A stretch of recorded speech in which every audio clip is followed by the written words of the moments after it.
You have the right to remain silent.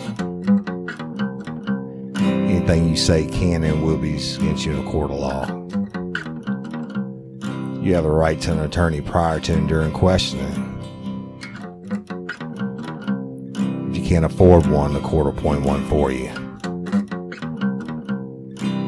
You understand your rights?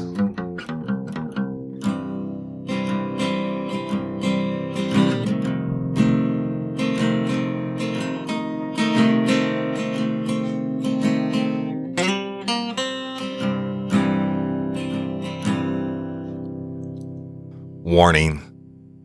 Each episode of Real Life, Real Crime, the podcast, will contain descriptions of acts of violence or of a sexual nature and are for people that are 18 years or older.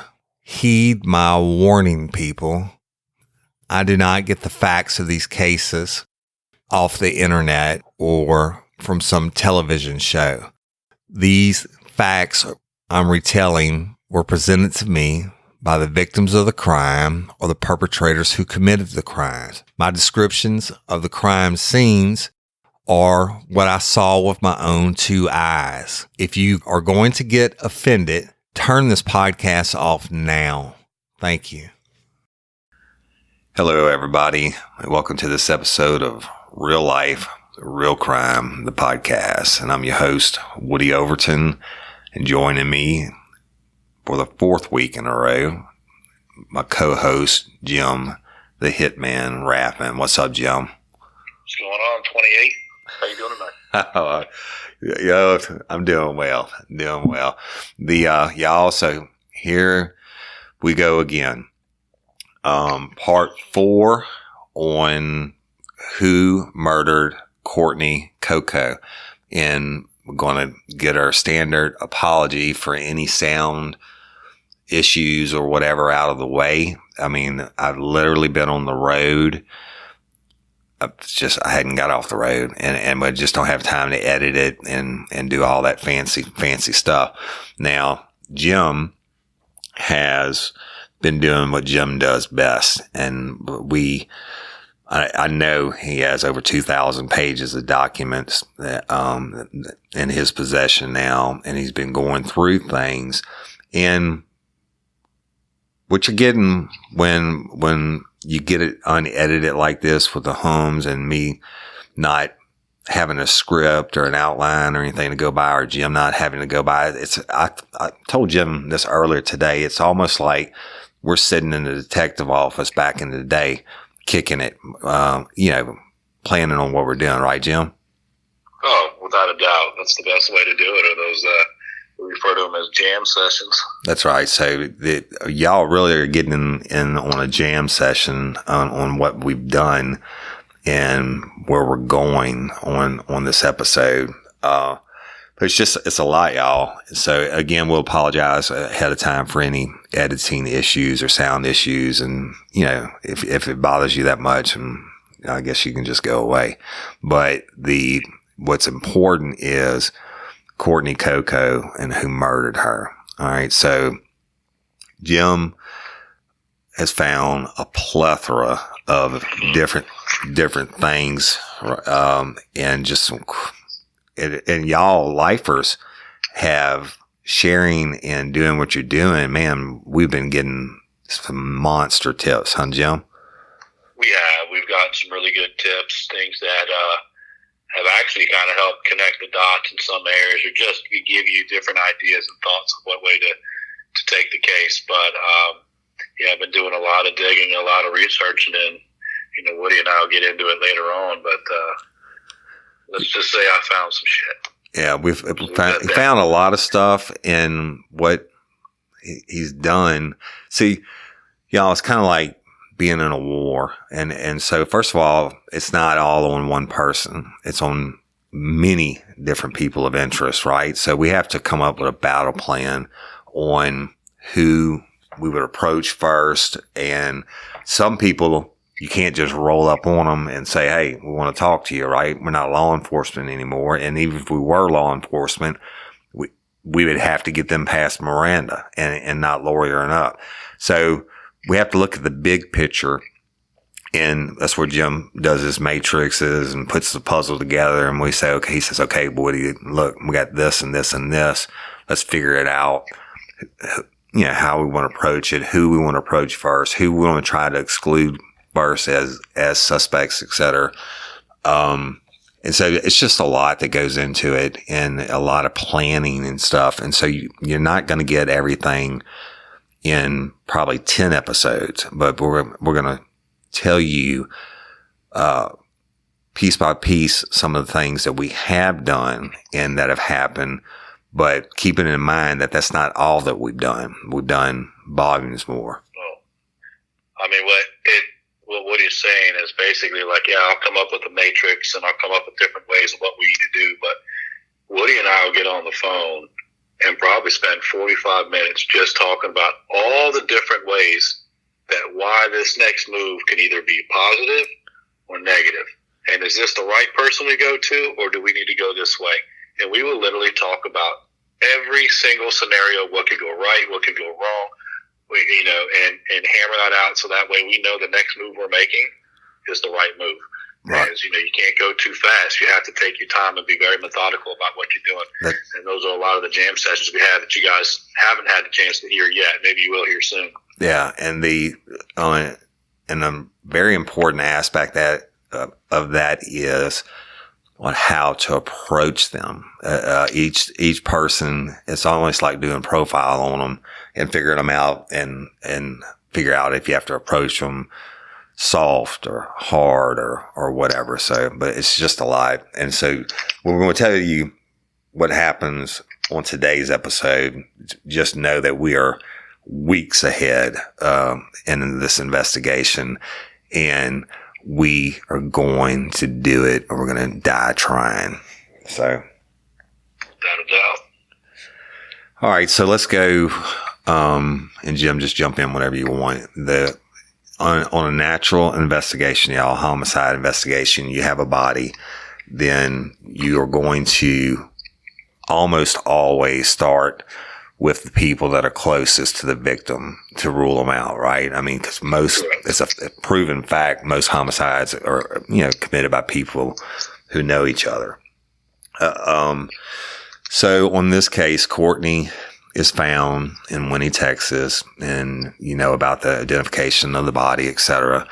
And then, of course, we told you about the Detective Rabelais trying to get the search warrant and what transpired on all that last week, et cetera. But at some point, Detective Rabelais comes to Louisiana, and he wants to, interview witnesses or potential people of interest and stuff like that.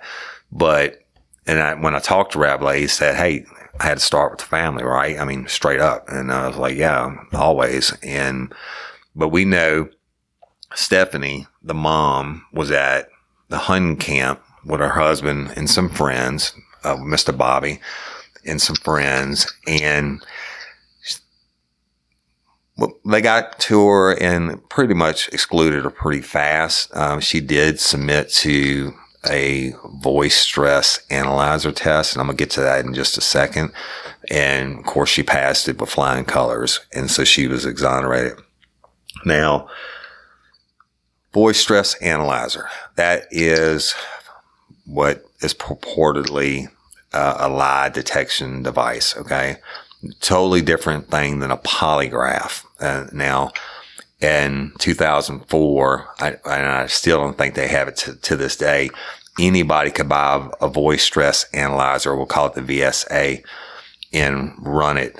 You could buy one off of eBay and run it. And they've proven you have a better chance of flipping a coin and getting it right than using that. Now, these are studies, and I could quote them. Hold on. I don't normally do this. But I was looking at something earlier just to give y'all an idea. Voice stress doesn't carry much weight. It's crap. It's crap. Yeah. It's crap. But we've never heard on other investigations that they've done a voice stress. It's like, yeah, well, that didn't work out so well, so now we got to do it a different way. Yeah, let me tell you a little bit about it. And I was reading an article earlier, but I know for a fact that, anyway, the polygraph, I'm not going to read out the article. The polygraph is in the hands of a well-trained, experienced examiner. The Department of Defense study shows it can have up to 98% accuracy. They did the same studies, and not only the Department of Defense, but they commissioned all these different universities to do the studies on the voice stress test.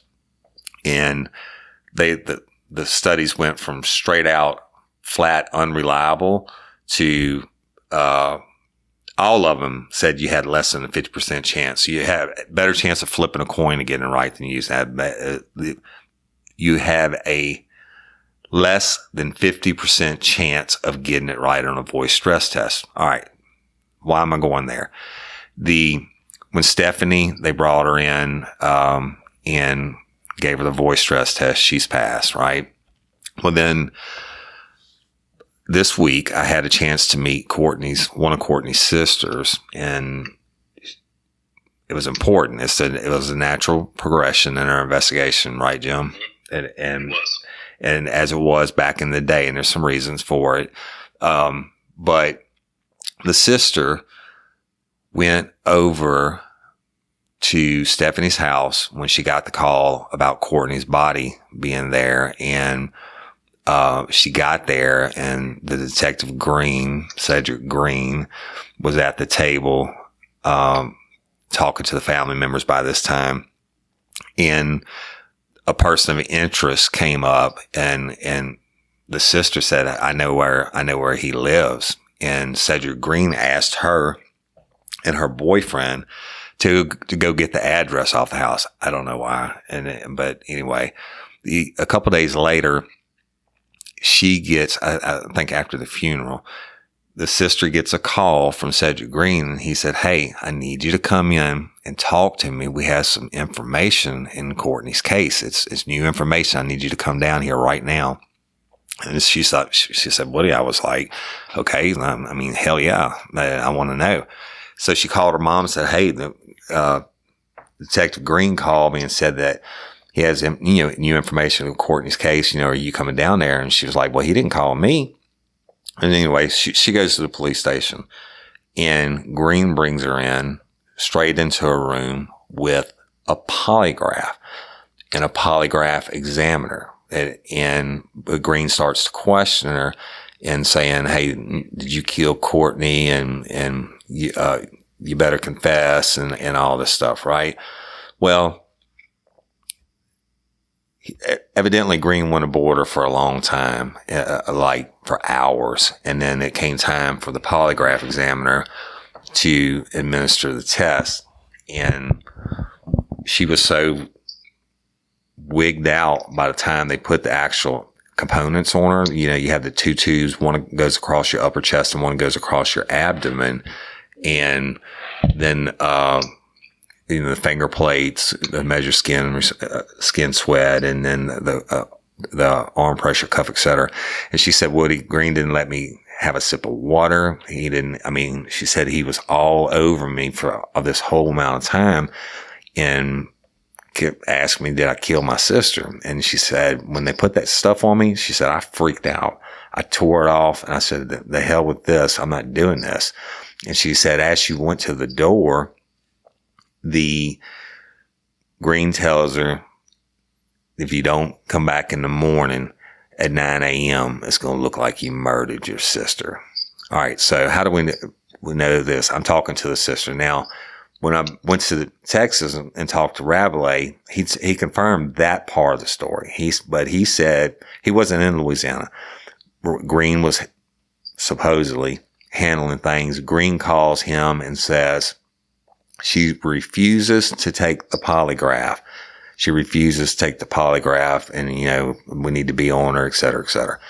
And then Rabelais said he got off the phone with him, and he said Green called back the next morning and said that he had this great new test he wanted to use, or he was going to use on Courtney. It's the best thing in the world, et cetera. Well, guess what? It was a voice stress analyzer.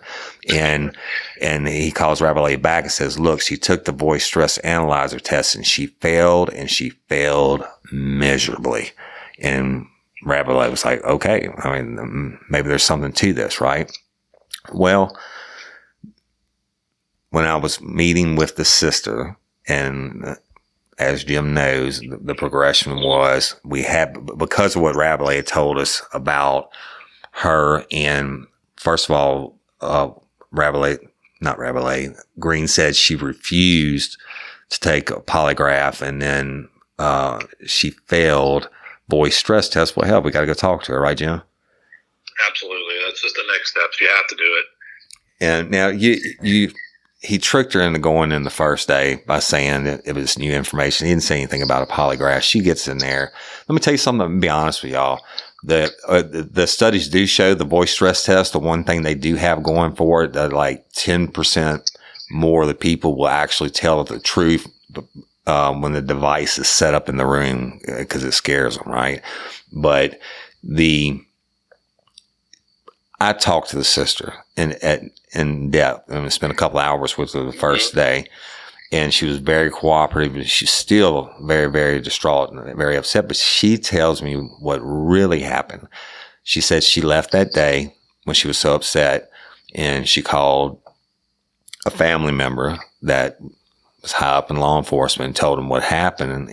And he said, you go back in there tomorrow morning and you take that test and you answer yes or no, and don't add anything to your statement. Just go in there and tell the truth and answer yes or no. So the sister goes back 9:00 the next morning and meets the polygraph examiner. Now, this polygraph examiner, I can vouch for him. I know he's a good guy, and I know he's experienced, et cetera. The one that she told me it was.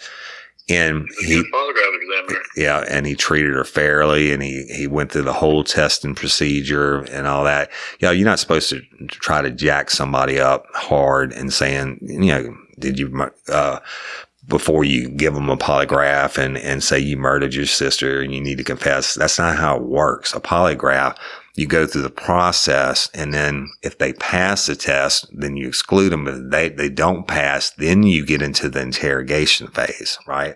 So polygraph examiner treats her right, does it right. She takes the test, and then the test, y'all, when it comes down to the actual testing part itself, you run at least under Louisiana law for 2 charts for it to be valid. Most times you run 3. That's asking the same questions 3 separate times. And guess what?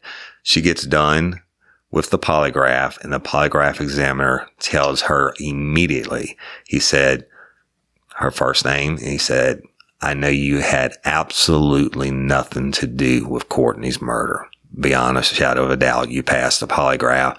You had nothing to do with it. So she gets up to leave, and in pops our friend Detective Green, takes her into another room, and guess what? Go ahead, Jimmy. You can tell him what happened. Go ahead and sets her up for the voice stress analysis. Now, get this. She just passed the polygraph, which the Department of Defense, 98% reliable.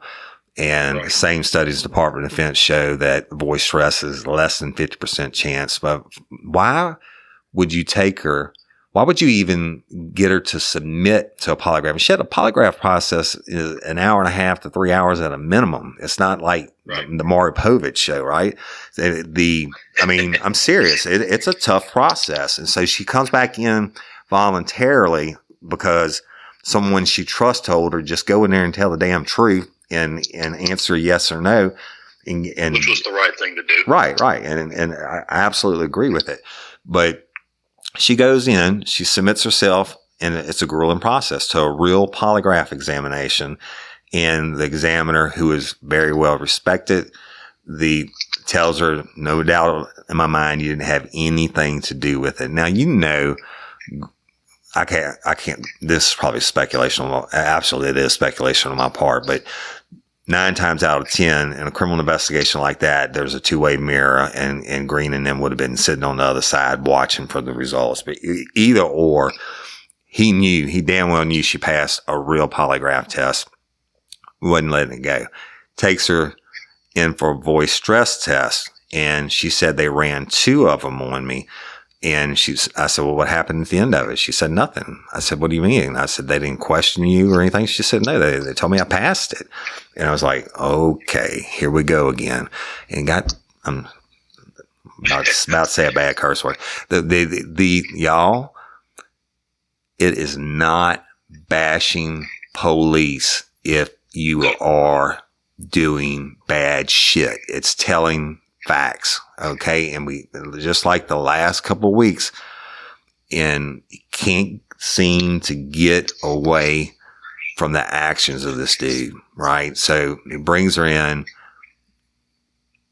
They give her, it was a totally different examiner, gives her the voice stress test, and she passes, let her go.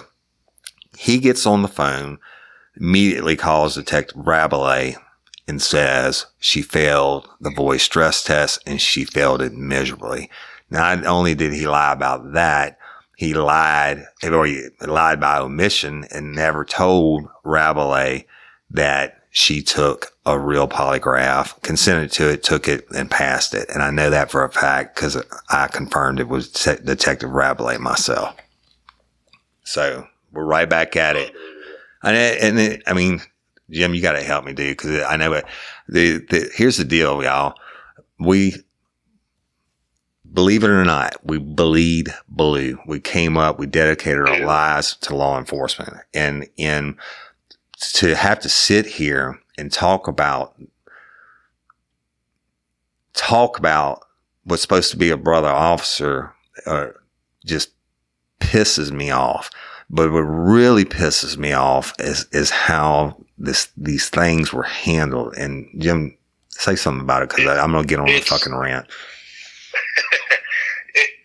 Woody's right. You know, law enforcement out there, almost all of them that you encounter are hardworking, dedicated officers that are out there to help the community, try to make it a better community, solve crimes, and so on. They're wonderful. And we love them, we support them. But when you're wrong, you're wrong. And I've sit here and I rack my brain over this since we've got this information, and even over the last few weeks, and I just can't fathom why this guy is going to such great lengths to screw it up. I just don't understand. But more importantly, why would you not want to call the other detective who's working this with you, or trying his best to work this with you, and straight up lie to him? Like, you don't have to. You don't have to do that. You know, law enforcement has their ways of, whether we need to get somebody to talk or whatnot, there's ways that we can go about doing that. The one thing we don't do is we don't lie to one another. And you just don't do it. You're straight up about it.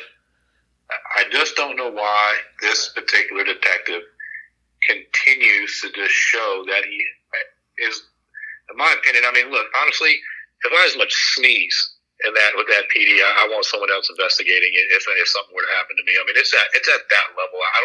I have zero confidence in that, and it's just god awful. It really is. Let's go back and refresh it, not to bash on the dude, but refresh the facts. And tell me if I leave something out, Jim. We have the veteran, seasoned, well-respected homicide investigator who says he got the runaround, he was lied to, etc. And he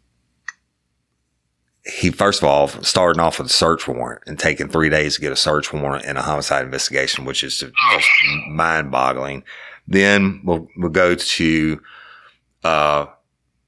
Detective Rabelais, the more seasoned investigator, especially homicide,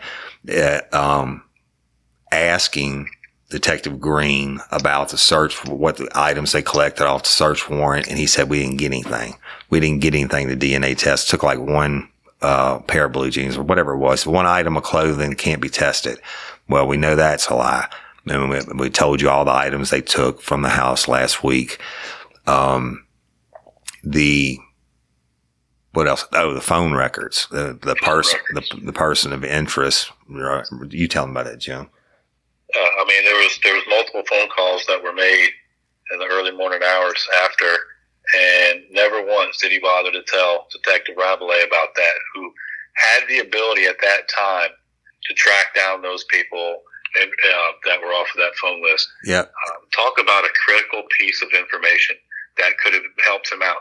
Not to mention, he didn't know that as he kept coming to Alexandria to interview people or try to work on it, he didn't even have that information. Just flat out left it completely out. And a critical piece. So, y'all, it's not, you know what, Jim, it just came to me. It's not only that he left out the phone records. What else could have been done on that phone? Because we're talking about Courtney's phone, y'all. This person of interest had it 4:00 in the morning when she had last used it sometime around midnight or whatever.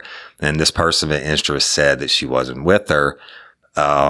And this person of interest also said, we know it's a lie, that she rode around and smoked a whole bunch of dope with Courtney when they were going to pick up the person of interest's boyfriend. Toxicology proved that was a lie. And when Rabelais called Green back and says, we need to get her, because that's the one person of interest out of the whole investigation that Green actually produced for Rabelais. Rabelais told me, and I just talked to him again last night, y'all. He told me that every time he went over there and he had this certain suspect or person of interest he wanted to talk to, Green could never find him. And that's when he got so mad at the point he went to the chief, and the chief made him cooperate. And so he produces this one person of interest who gives this story who he now knows is a lie, proven by the autopsy, about what happened, what Courtney was doing in the hours before her death. And so Green can't produce her again. And then he kept Rabelais kept calling Green about it. And Green finally said, yeah, well, I talked to her and she's not changing her story. And I mean, you know, so but back taking Detective Rabelais around on a joyride. Yeah. Going to bad areas of Alexandria as if he cares. Yeah, he has that's what he told people in mind, what a specific purpose of what he's trying to get to, and instead of assisting a seasoned investigator. I mean, Detective Rabelais knows his stuff. This guy was fantastic. He's probably forgotten more. He's probably forgotten more about homicide than Jim and I would ever know in our entire lifetimes. That's how good he is. This guy is legit. And here he is trying to solve this case. He has other cases to go to, but this case is of importance to him. And instead of taking him to find the people that he needs to speak with, you're just showing him like, hey, well, this area here is pretty bad. Look at this house is kind of run down. Yeah. I mean, come on. That's a bunch of bullshit. That's what Rabelais said. I've had people come to with Woody and I that, you know, have certain people in mind. You know what? I know exactly where to go to try to find them. I'm going to get Uniform Patrol to help me out if they can. And we're going to find the people that they need to speak with because it's important. That's exactly right. You do whatever you have to do to assist the other agency. Now, back to the phone records real quick. The bad guys and girls didn't know back then about cell phone towers pinging. That phone may have already been on its way to Texas. You know what I mean? I mean, just that it's just so bad. And he just lied to him. I mean, Rabelais told me, he said, you know what? He was riding me around showing, well, this is where they sell drugs here and this prostitution. Rabelais was like, hey man, I don't give a fuck about this. Take me to find this person. But Green conveniently could never produce them. So convenient. But let me further the story. So I'm with the sister and I spent a couple of hours with her and really emotional, y'all. You know, I'm a stranger. She doesn't know me. Then we kind of broke our walls down a little bit. And, as the time went on, and I asked her, I said, look, the easiest way for us to do this is to, if Green comes back and says, well, you didn't do this or whatever, I said, I'm a state licensed and board certified polygraphist or lie detector examiner. I said, I would ask you if you would be willing to do it? I mean, I know it's a hard thing to do, but would you take a lie detector with me? And she's like, hell yes, I'll take it with you. And so we set it up for the next day, which I think was yesterday morning. And we met at the location. I walked her through the full polygraph process again, like it's supposed to be done, including her polygraph rights and all this stuff and everything.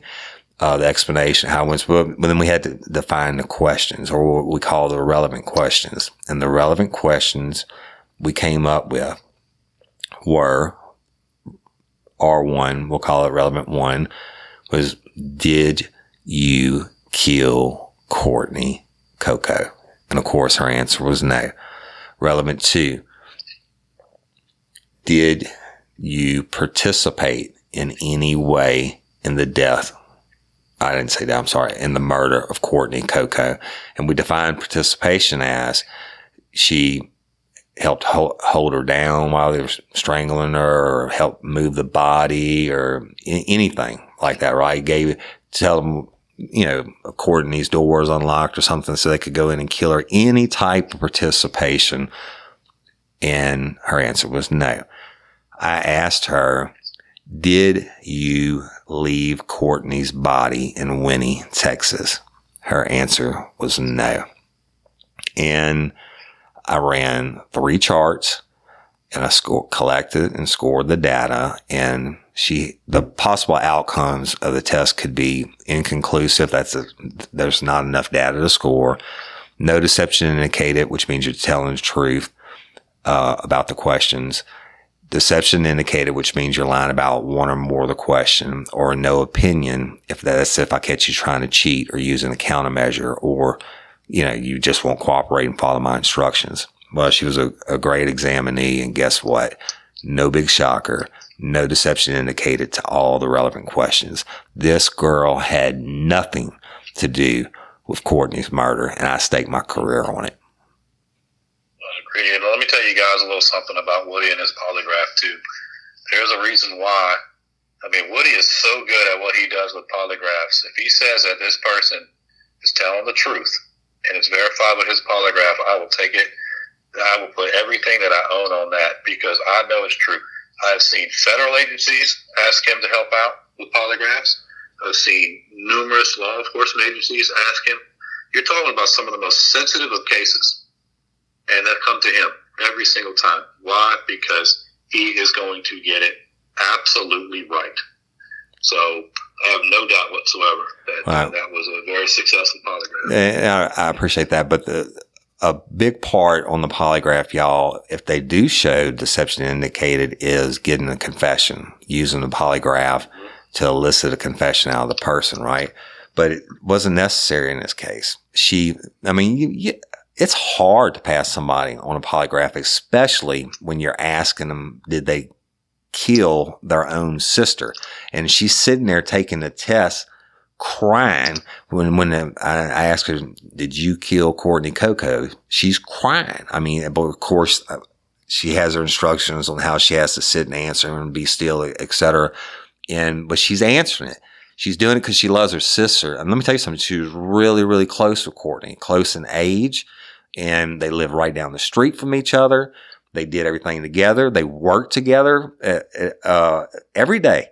And so here I am asking this poor girl, did you kill your sister? If you think you could be attached to a polygraph machine and somebody not ask you, did you kill your sister, and your body not have strong physiological responses, because that's what the polygraph goes off of, then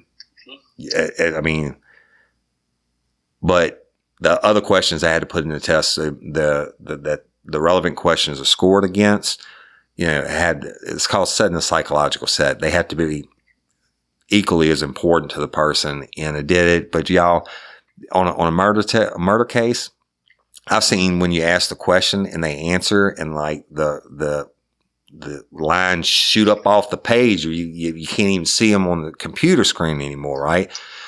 She didn't do it. And shame on Cedric Green for not only not telling Rabelais that she took a real polygraph and passed it. And the examiner told her, no doubt in my mind, you had nothing to do with it, but shame on him for running her in for a bullshit voice stress analyzer. Immediately following. Yeah, immediately following. Well, what's the point of that? Because you had it in your mind that you were going to say what you were going to say. And then calling Rabelais after and saying, hey, this is it, man. She failed it. She failed it miserably. Bullshit. And there's never been a shred of any type of proof or motive or anything else that this sister had anything to do with Courtney's murder other than they were super close. And that's, I mean, you know what the other thing too, Woody? I mean, she literally went in there sunrise to sunset. I mean, she got there at 9 a.m. She was there for hours. I mean, the entire day. No bathroom breaks, no water, no food. Right. And then you're going to pull them off, off a polygraph into a voice stress test. Well, if you don't have food, you don't have water, and well, doing the things that are going on, what's that going to create? But it was, that's right. But it was more the first day, Jim, that when Green called her in and lied and said, hey, I have some new information about the case and bring her in. That's when he really hounded her ass. Right. They said for like 5 hours. And now you have to take in, there's a great big medical questionnaire you have to pass to be considered mentally and physically fit to take the test. And this girl has some medical issues. I'm not even going to tell you, I'm not going to violate that. But for him to go constantly aboard her for over 5 hours, I would have got the fuck up and walked out too. I mean, you know what I mean? But for her to turn around because on the advice of her close relative that she trusted and say, hey, did you just go back in there and you take the polygraph and you tell the truth? And which, I mean, it's bad business, man. So, I mean, even the next day, taking a polygraph, if anyone out there has taken a polygraph exam before, it's stressful. Yes. I mean, I've had to take them for employment purposes. Yes. I've had to take them to keep my top secret clearance. Exactly. To be, next to the President of the United States. And I'm going to tell you what, it's still stressful. Oh, my God. So to go from a polygraph and then pulled immediately into another room with a voice stress analysis, I mean, what are you just trying to get a false confession? Yeah.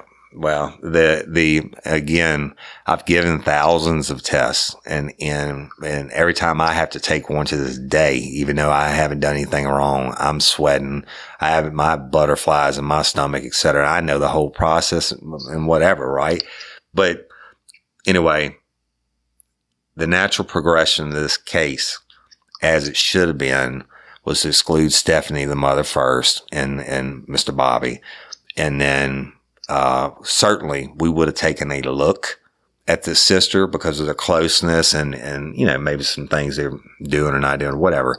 But we would have taken a look at her, but the polygraph would have exonerated her and would have moved on to something else. Now, would it given her 2 voice stress tests after the polygraph? I don't get it, whatever. So, but again, Rabelais has lied to. He's straight up lied to by saying she failed the voice stress test when she said that they told her she passed, or the examiner did. And he also lies by omission and doesn't say that she passed the real polygraph. So I don't know, man.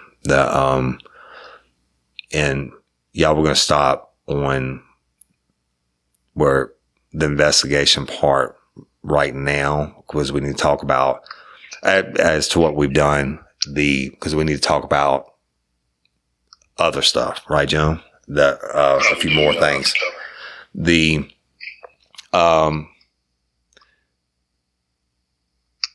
Anyway, I'm gonna tell you something.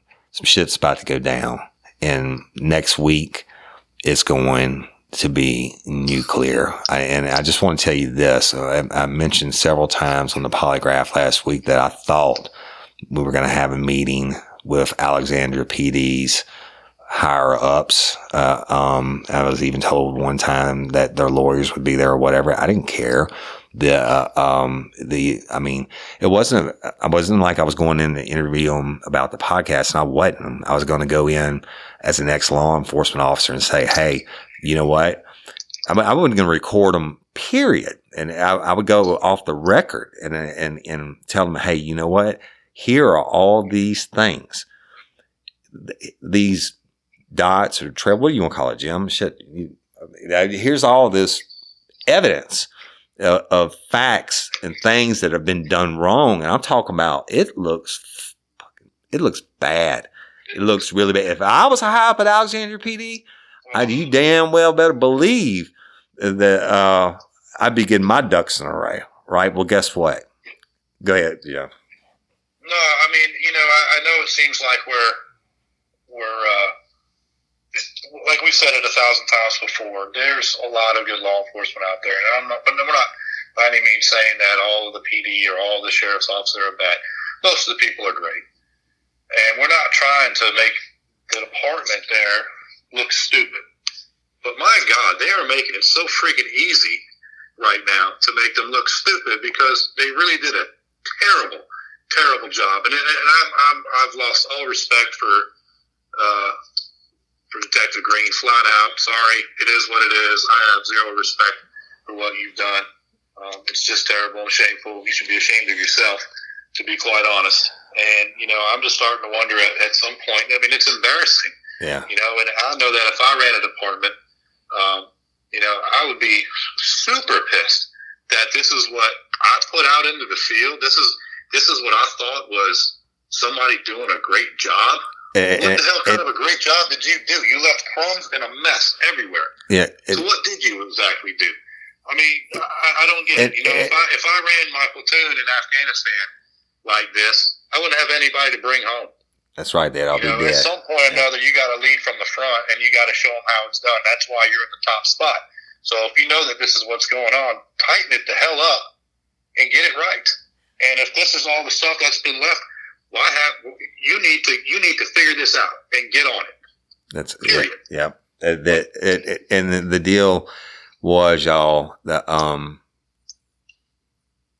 person that I was supposed to have contact with came highly recommended, and from different people. So had said, this dude is straight up. I'm telling you, he's a straight shooter, etc. And I think what happened is the lawyers got involved on his part, right? I mean, and especially on the polygraph, we've been telling facts, and if we could have had a meeting before last Friday's episode, I mean, about the search warrant and all that stuff, I mean, maybe they could have had a chance to address it, but didn't have it. The meeting was supposed to happen this week. Didn't happen. Guess what? We found out more stuff this week that Green's done. There you have it. I think the lawyers involved, I think that they're probably, I think they're afraid. I think they're afraid of where this is going to go and how far it can go. Because let me tell you something. Negligence. Yeah, negligence is the least of the problems, right? If you just stepped out and looking in at the very best case, it's negligence. What's the far end of the spectrum? If you have to look at both ends of the spectrum, if negligence is the best case scenario that they've done, well, what's the other one? So, but get off of that. I do have something that is pretty amazing, and I'm telling you, I believe it with every ounce of my being. This came about because of you lifers. Y'all are blowing it up. Y'all are the private crew page on Facebook where, the people are going on there as more people finding out about the case and commenting, et cetera. There's a lot of more locals from the Alexandria area, et cetera, that are finding out about it. And people are pissed. And rightfully so when they hear what the things that we told you. And we hadn't lied to you about anything. We told you facts that were told to us straight out of the horse's mouth, or facts that we had in hand that can prove that they're lying. And so people are just evidently have been raised in hell. And yesterday morning, was it Jim? Yesterday morning, because yesterday morning Jim calls me. It's not early for us, but we sleep a couple hours at a time. I think it's like 6 o'clock my time. It's like 5 o'clock his. I essentially I research this stuff all throughout the evening hours, and I call Woody in the morning, and I blow him up. Yeah, but this one, I wasn't expecting this one. It hurt my heart, man. He called and he said, dude, he said, you're not going to believe it. You tell him what you found or didn't find. So I went ahead and I wanted to just double check and see if, the wonderful cold case unit with Rapides Parish wanted to know if Courtney's case was still listed on there. And so when I went ahead and went to the website and looked, found that her case was taken off of the cold case. It's no longer with the cold case unit. And it refreshed my computer. I pulled out a second computer. I checked it through my phone. Why did you do all that? Why'd you do it? I did all that just because I wanted to double check, triple check. Because for me, I'm like, why isn't that? Because it was just there. 2 weeks ago? A week ago? Shit, last week. Yeah, I mean, it's been there. I mean, it's been recent, there. 10 days. Yeah. So why would it all of a sudden now be gone and down? And so I told that to Woody, and hey, Woody. I just, my stomach sank. And then it's well, we have so much involved in this. And I thought, oh my God, well, maybe they're so pissed about Detective Isles being on the phone saying it was an open investigation. And then he told Detective Rabelais, called him on the phone and said, it's closed, it's an overdose. I thought maybe they were so pissed that they were just pulling out of it, right? And I mean, that's a big deal, y'all. It's a Crime Stoppers. I mean, it's the Rapides Parish Sheriff's Office Crime Stoppers page. And of course, the murders need to be listed up there. And so he tells me that, and I'm like, oh my God. And yesterday, y'all, was the vigil. I don't know the official name of it. It's the National Day of Remembrance, something like that, for victims that have been murdered. And Stephanie, Courtney's mom, runs it, like, for the state of Louisiana. And she runs the one in Alexandria. And it's a big organization, all this time and effort to go into it. And it's not a day to get up there and say what the cops haven't done or, whatever. It's a day just to get up there so the victims' names can be spoken and family members can say something if they want to. And I'm like, how in the hell am I going to call Stephanie? Yeah, call Stephanie and say, you know what? They took Courtney's shit off the website. And then, but you know what? Be honest with you, I called her and told her, and she said, well, they weren't doing a damn thing anyway. And so she went on about her day. And thankfully, and this is where you lifers come in, all of you, each and every one of you that's taken the time to post and share, etc. Later on, there's two things on that site, cold cases and current. And later on, he finds out that I guess you just hit it by chance, huh, Jim? Or just, I don't know what, the current. I was going back to it, just looking, and I'm going to let you give this one. He clicks on the current button, and guess what? Courtney Coco's murder case has now been officially moved from the cold case unit and placed number 1 on the Rapides Parish Sheriff's Office current crime file unit. Let that sink in, lifers. That this frozen case is no longer frozen. That whether it's thawed out from the heat in the kitchen or the combination thereof, I don't care. Just like Alexandria PD. We could have met with them. We would have gave them everything. The ultimate goal is not to sink them. It's to get somebody in law enforcement to actively work Courtney's case again. Shit, it hadn't been done. And I'm going to tell you one more thing. That article Jim read last week, it just popped in my head, Jim. I'm sorry. The article Jim read last week from December of 2005, that when the news went to Alexandria PD and they said, oh, we didn't even know we were supposed to be working this case. And they go to Chambers County Sheriff, and he said, Alexandria PD called and said, we're sending officers down to get the case back on track. I asked Rabelais about that last night, and he said, negative, Ghost Rider. That nobody ever has come down from Rapides Parish except for those 2 detectives that told me that her case was closed. But I shouldn't have stole the thunder moment. What I'm so proud of is the pressure has been turned up because of what y'all are doing.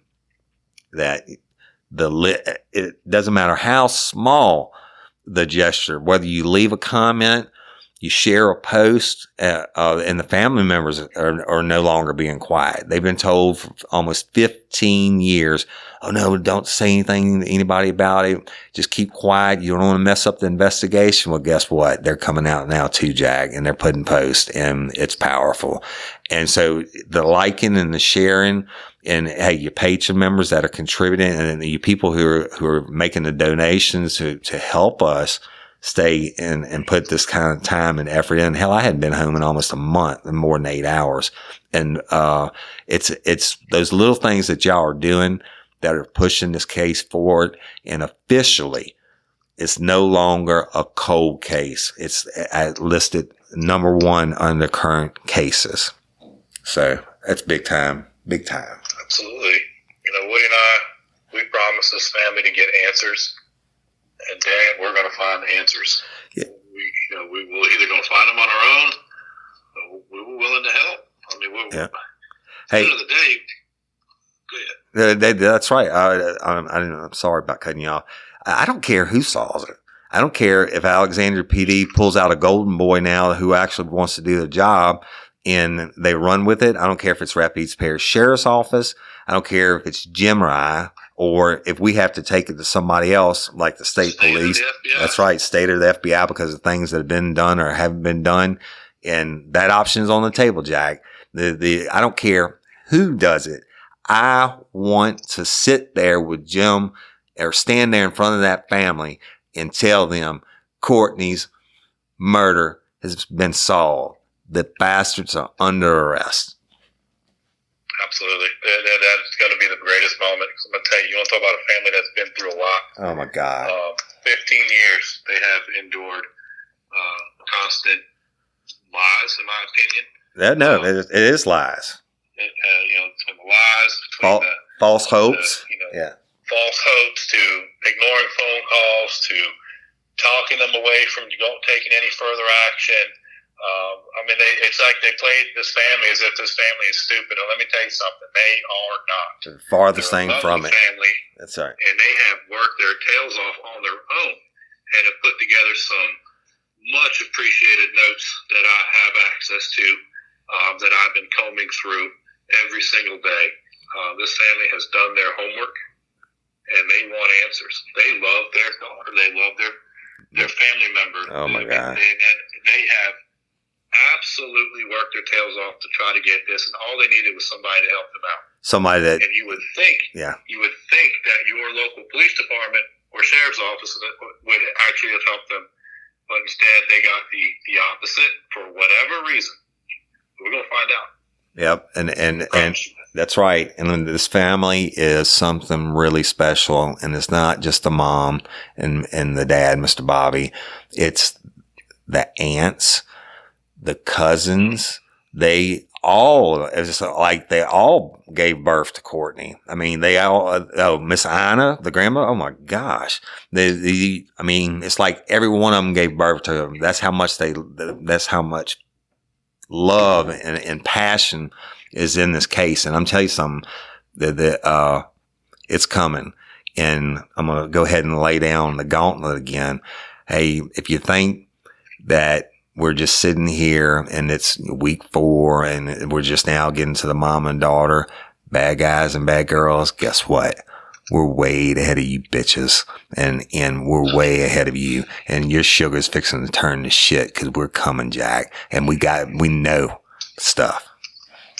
Oh yeah, I so wish we could talk about it at the moment, and I know we can't. But let's just say I've uncovered some things as well. Woody's fully aware of it, and Jim has come. I just can't say too much because I don't want to give it away. But if it hadn't been for, I don't want to call you an idiot savant or whatever that term is, his genius and the breaking this stuff down and tying stuff in, we wouldn't be near where we are. He is the bomb. And not only the hitman, he's the bomb. But it's coming. Bad boys, bad girls. We're coming.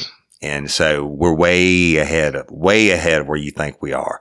And that's to all you people of interest out there. You should be very afraid. It's time for you bitches to be afraid and scared and looking over your shoulder. You've gotten away with it for too long. That's right. Not anymore. Next week's going to be nuclear. Oh, just wait. Okay. Just wait. The y'all, I just can't say any more about it.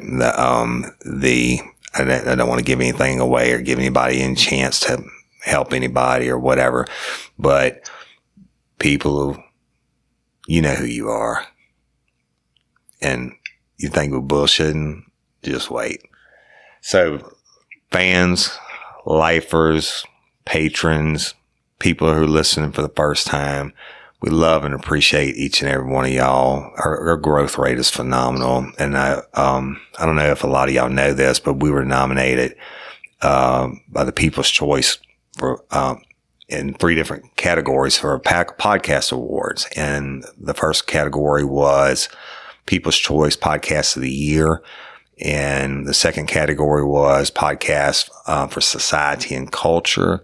And the third category was for drama and storytelling. And we made the finalists for drama and storytelling and society and culture. That podcast awards are this Sunday night, and they're going to be broadcast live across the world. Do I think we have a chance? Probably not, because y'all, we're up against over 750,000 other podcasts, but we made the finals, the top 10 in 2 of the categories, Jim, but we were only 5 months old. We were only 5 months old, and we're going up against the shows that have millions of listeners that have been around 4 and 5 years and stuff. So, but it's because of y'all, and we love you. And our growth rate is just off the charts, phenomenal. And if you get a chance, go to iTunes and leave us that review. That does help. And like us and share us and all that other stuff, huh, Jim? They say on other podcasts, to promote yourself, whatever. Just to keep doing what you're doing. And we're going to keep doing what we do. And we apologize about the audio and stuff. I guess one day we'll be in some big fancy studio and we'll have engineers and people to handle all that. Until then, you get 2 old cops that, we do what we do. And evidently audio engineering isn't part of it yet. But at the end of the day, you get it raw, and that's how we are. And, we thank you guys very much for all the support. You know, I had to tell you that, like Woody had said, all the growth has really, it's been phenomenal to see the amount of crew members that are coming in, and just the word is spreading. I mean, I'm getting calls and texts all day, every day. I love it. And it's, you know, all this is spreading from you fans, and we appreciate that. You know, I can tell you, Woody and I have been getting messages. We have people contacting us all over the country. Yep. To investigate their cold case files that have been going on for years. Yep. And, you know, that's something that we will definitely look at exploring. But right now, we are 100,000% dedicated to solving this case and getting closure for this family, because nobody deserves it more than this family that we've encountered up to this point. And we're going to stand with them. We're going to walk with them, and we're going to side by side, hand in hand. They have our commitment on that. We will continue to work this until it is done. Period. For real.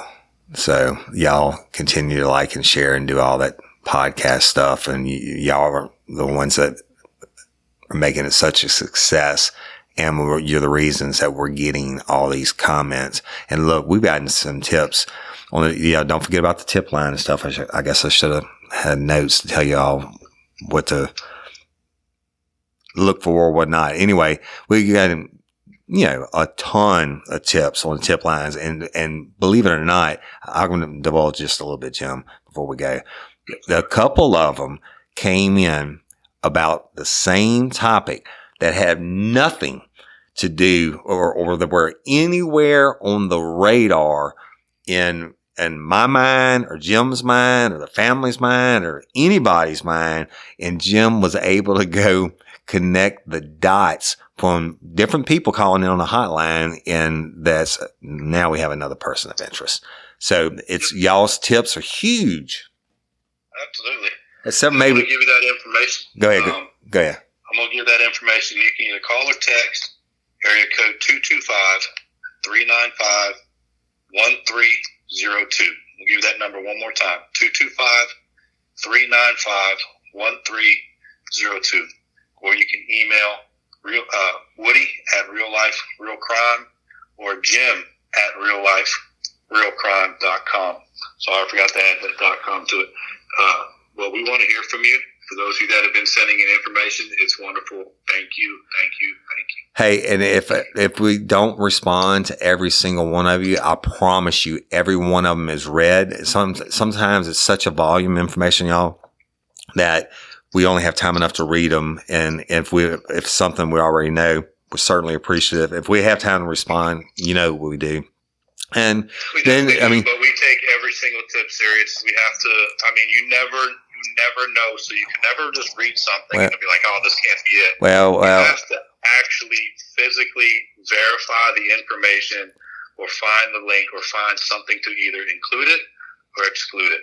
Yeah. Every single tip. So we appreciate it. Maybe, Jim, we did get one this week. I guess we still excluded it. And I won't go into the details, but it started out with, I know this is going to sound crazy. This was them saying that, not me. I know this is going to sound crazy, but I know that Nixon killed Kennedy and they had X, Y, and Z to do with this case. Well, shit. Didn't take Big Bad Jim too long to rule that one out. But that's, you get those, y'all. But it gives me a little laugh anyway. Yeah. We have to laugh instead of crying, right? All right. Well, hey, wrapping it up. Love y'all. Jim, say your piece. Hey, I appreciate it. Every one of you. Thank you very much for all that you're doing. Continue to do it. We're going to continue to fight on our end, and let's bring justice for Courtney. Yeah, for real. And that's it, y'all. Tune in next week. And I'm Woody Overton, your host, with my co-host, Jim the Hitman Rathmann. And until next week or ever, don't let us catch you down on Murder Bayou. Peace. Hi there, this is Levi Page. I'm the host of the true crime podcast, Crime and Scandal. Join me as I take you on all the twists and turns of the unsolved mysteries that keep you up at night, the criminal trials that rivet you, and the scandals that rock the headlines. Subscribe to Crime and Scandal on Apple Podcasts or wherever you listen to podcasts. That's Crime and Scandal, your next true crime audio addiction.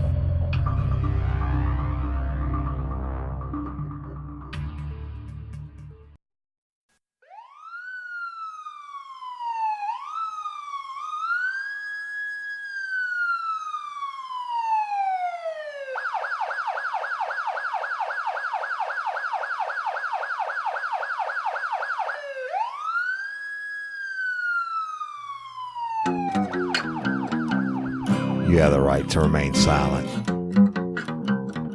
Anything you say can and will be against you in a court of law. You have the right to an attorney prior to and during questioning. If you can't afford one, the court will appoint one for you. You understand your rights?